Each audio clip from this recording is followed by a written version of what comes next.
ano po ang pananagutan po ng tao sa mga sinugo ng Panginoong Diyos?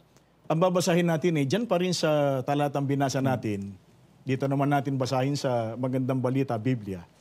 Sa 6:29 ng Aklat ng Juan, ito ang ipinagagawa sa inyo ng Diyos. Manalig kayo sa sinugo niya, tugon ni Jesus. Dito po sa binasa natin, kapatid na Glenn, ay malinaw ang pahayag ng ating Panginoon Kristo.